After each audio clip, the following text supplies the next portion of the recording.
Good morning. We've been asked by you, the Future Brothers, to develop a comprehensive renewable energy plan.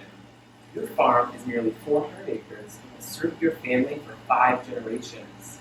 Specializing in beef, apples, peaches, and cash crops, we understand the importance of keeping your farm sustainable and profitable.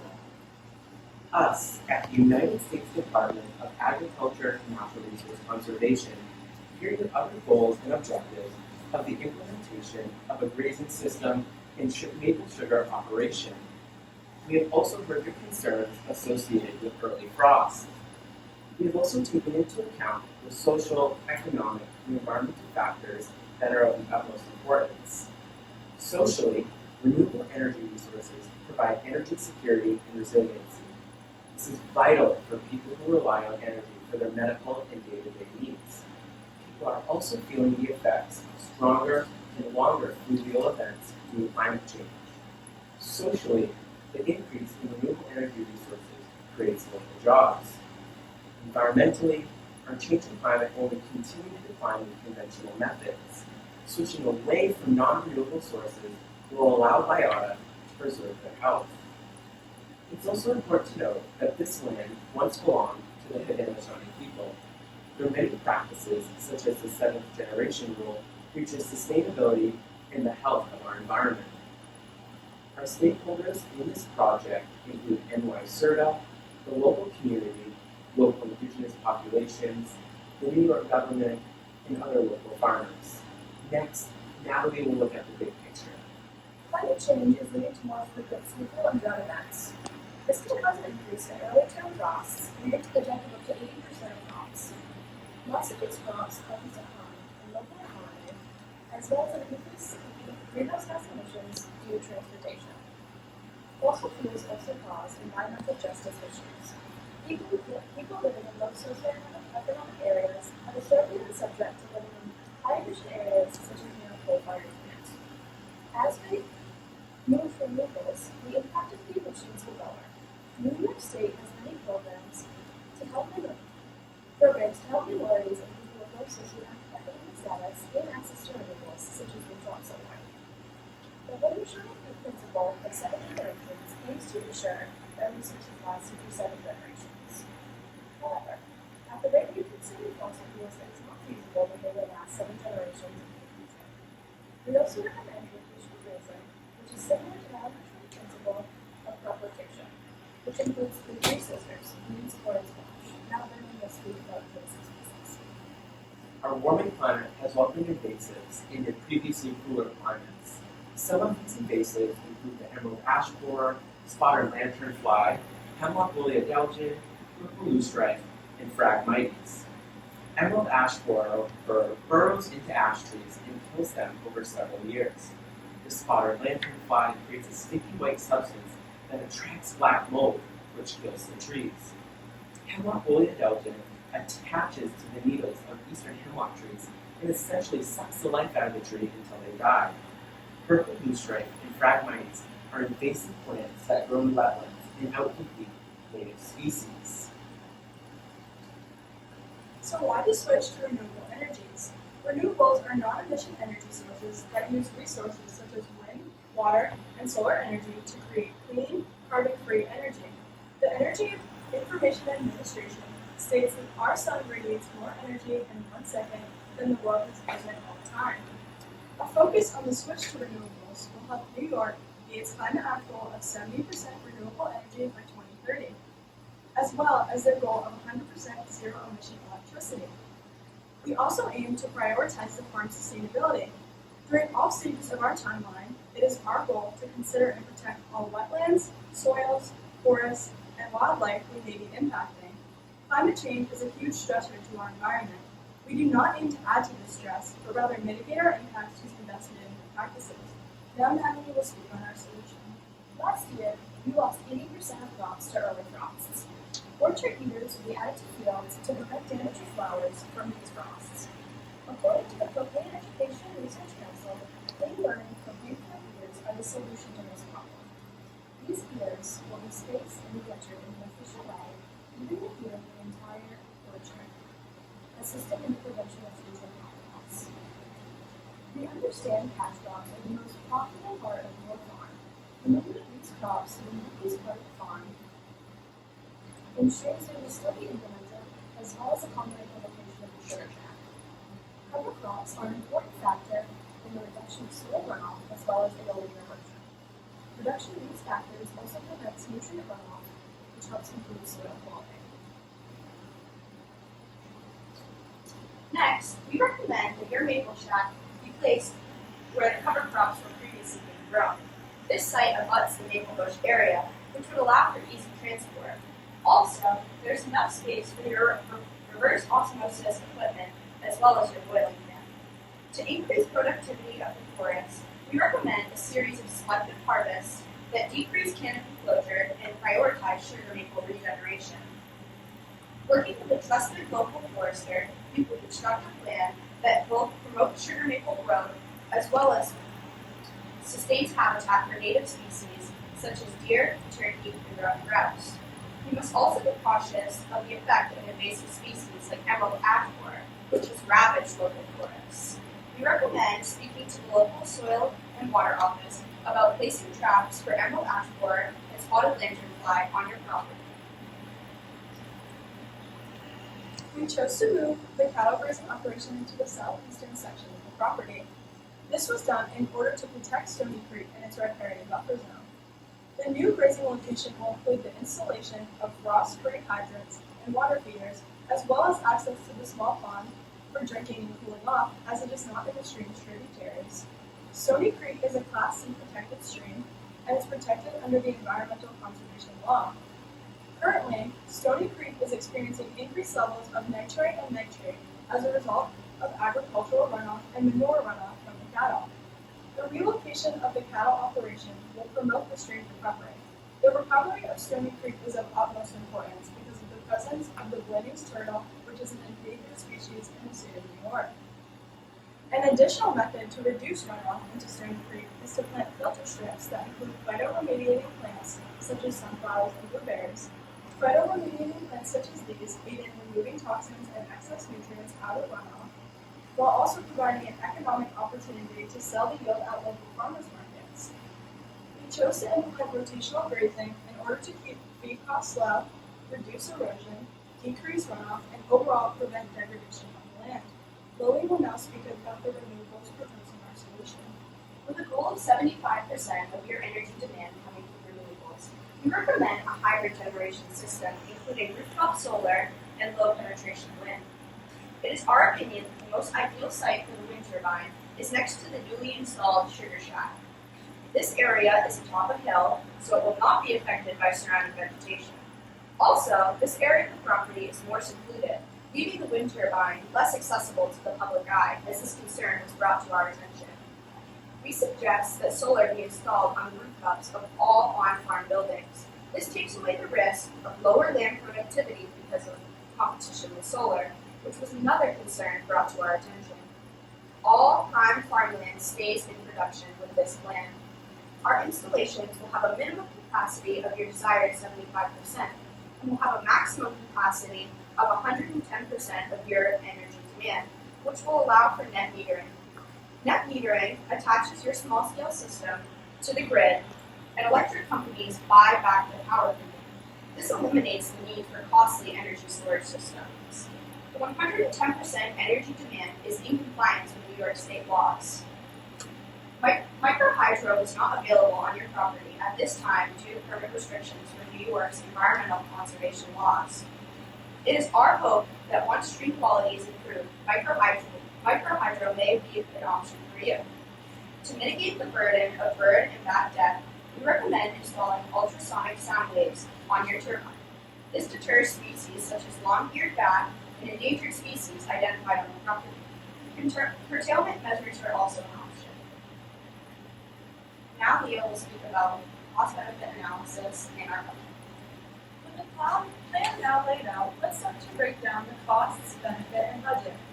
Seeing the cost-benefit of our plan is easy with the use of a standardized abatement tool known as the MAP, or the Marginal Abatement Cost Curve. The MAP was created in 2009 by McKinsey & Company and compares a range of abatement practices to one another on a standardized value of CO2 equivalent and the cost in US dollars to implement. Here's a simplified version of the map, and the real one has like 35. On the y-axis, you have your abatement cost, which is dollars per tons of CO2 equivalent.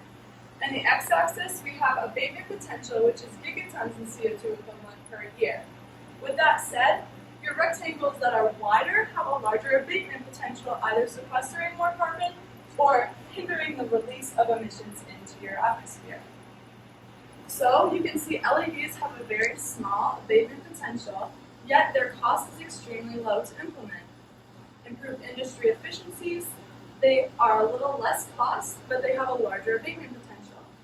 Nuclear, large abatement potential, relatively small cost, and carbon capture systems have a very high cost with an extremely low abatement potential. Now this version of the map is exclusively renewable energy. We can compare our costs and abatement of the renewable technology that we would like to implement on your property: low penetration wind and solar.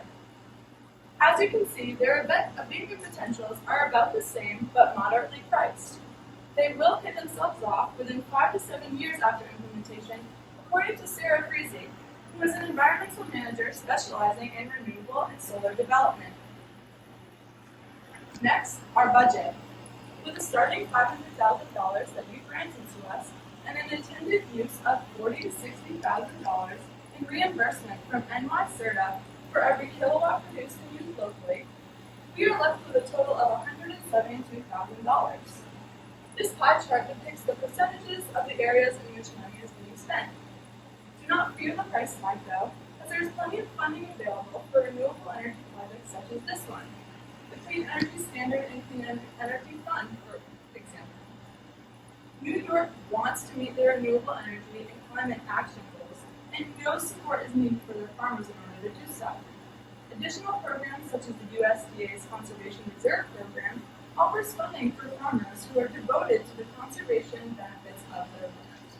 Next, Lily and Brendan will talk about the timeline of our project. The first part of our timeline is development, and that takes place in the first 1 to 6 months. Land use and soil assessments allow us to ensure the renewables are placed in a suitable site that will support the infrastructure and not have a large impact on the land. Wetland assessments help to establish any effects on aquatic wildlife, such as the endangered landing squirrel. Permitting to be within code, being extra cautious of endangered species is important to ensure their populations are not affected, and social outreach to keep the community updated on any changes to their local farm. Next, we have construction taking place in months 6 through 12. Installation of rooftop solar on the barnyard, free homes, cold storage facilities, and the maple shack.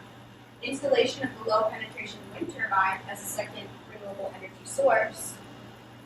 The grazing area will be shifted away from the stream and towards the southeast region of the property. The maple shack will be installed and constructed next to the sugar bush area. Next is operation, which takes place between months 12 and beyond 24 months. For environmental monitoring, you want to continue to ensure the renewable infrastructure isn't having any negative effects on the environment. Permitting to stay up to code and make sure all permitting requirements are up to date. And outreach to continue to make sure our community is updated on any changes that are happening.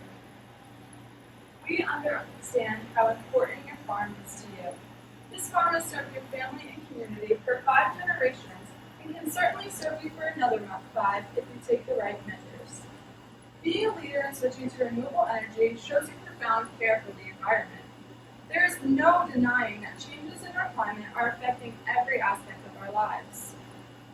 Our plan provides a holistic approach that considers renewable energy resources, maple syrup production, early frost prevention, and how this all affects the health of local wildlife populations and all the area resources. The cost of doing nothing if these measures are not implemented are continued crop loss to early frost, Stony Creek's health will continue to decline, and the effects of using carbon-emitting energy sources will continue to exhaust our Earth. Thank you for taking the time to listen to our plan.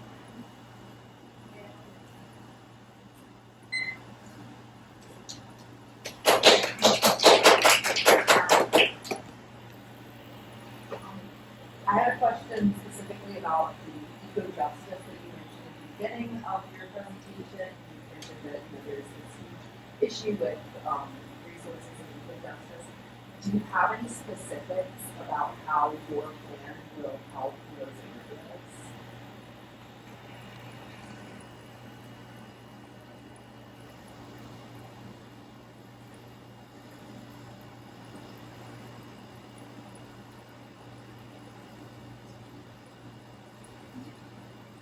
Well, our plan through the net metering puts the electricity that we're generating from renewable sources onto the grid, which then makes them readily accessible for people who may not be able to have them on their own property for many reasons, low socioeconomic status. We also took into consideration our community's asks about not using lots of land that may be an eyesore for them, so that our neighbors that abut the property lines not filling a field with solar panels for them to look at, because that was one of their concerns. That's their injustice. We may have to have a stand on that. Thank you. Yeah, and thanks for the presentation. I'm wondering about physical outreach, and I'm wondering if you have any kind of specific examples as to what you would like to do.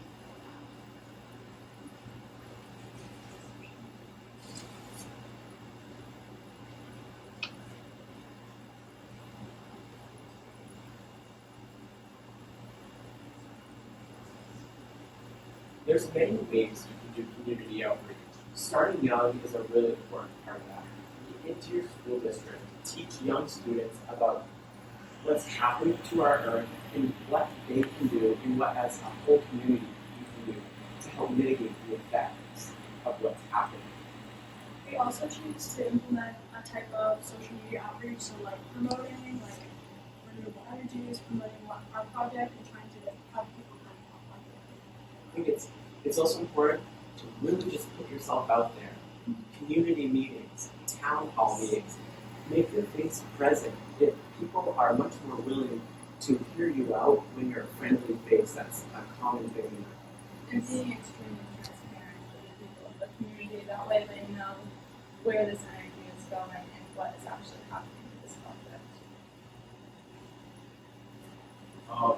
Land use turtle was mentioned as possibly on site in one areas. Do you guys consider any specific management practices for their habitat or what is on site water resources?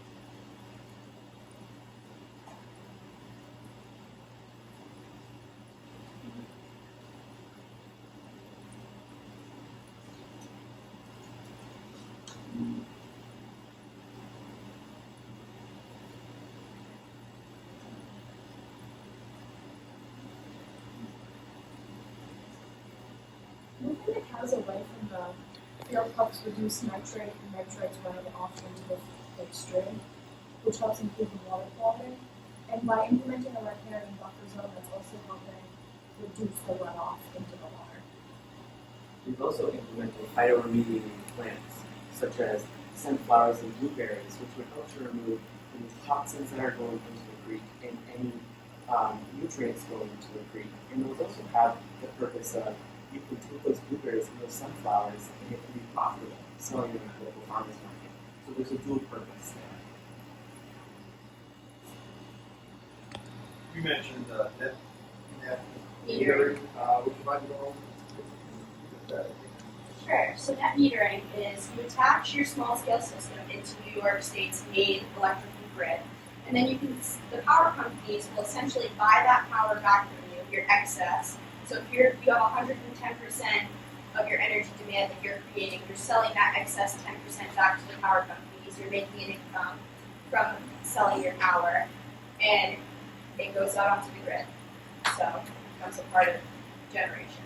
And NYSERDA has that program where for every kilowatt that you produce to go to the grid and that it's used locally, you actually get an additional reimbursement of $1,000. It's also important to note that just because you only have to have 75% of your energy demand in renewables, I think it's a good thing that we're going beyond that.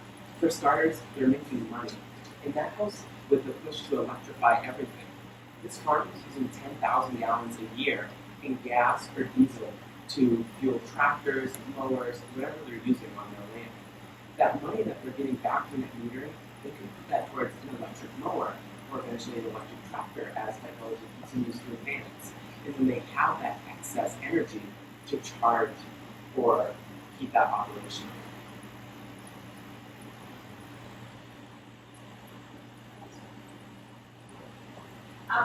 Just in your design plan to implement the solar on rooftop, wondering if there's any consideration in the terms of the structure of those buildings as it is, and if it might have to be in relation to ramping up the structure of buildings.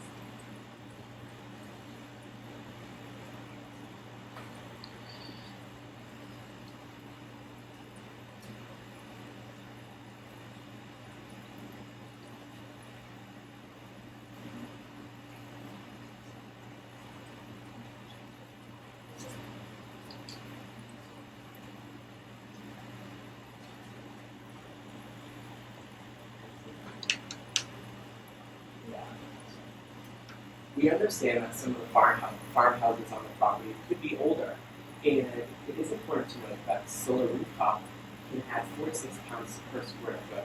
So it is important to keep in mind the structural integrity of what you're putting the solar on. We also, the Future Brothers told us that they are willing to either relocate the barnyard, not in our case, but we could also use the opportunity to make that more the structural integrity to hold those solar panels. And some of those programs that are out there to provide financial assistance with the implementation of the solar also look at some other factors, such as the structural integrity of those buildings. So if repairs needed to happen, some of that cost could be absorbed by those programs. You mentioned doing some tree removal within the woods to improve the maple stands. Do you have any plans on timing of the tree removal? I know you had the months laid out, 1 to 6 months, 6 to 12. What time of year maybe you would focus on doing that removal?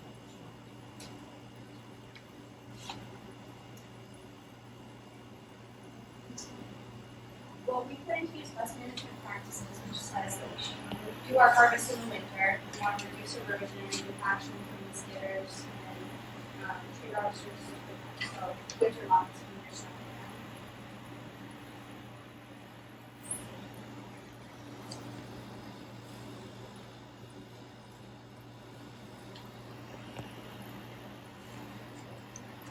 that. Any more questions, Dennis? Great, so thank you Thank guys. you so much.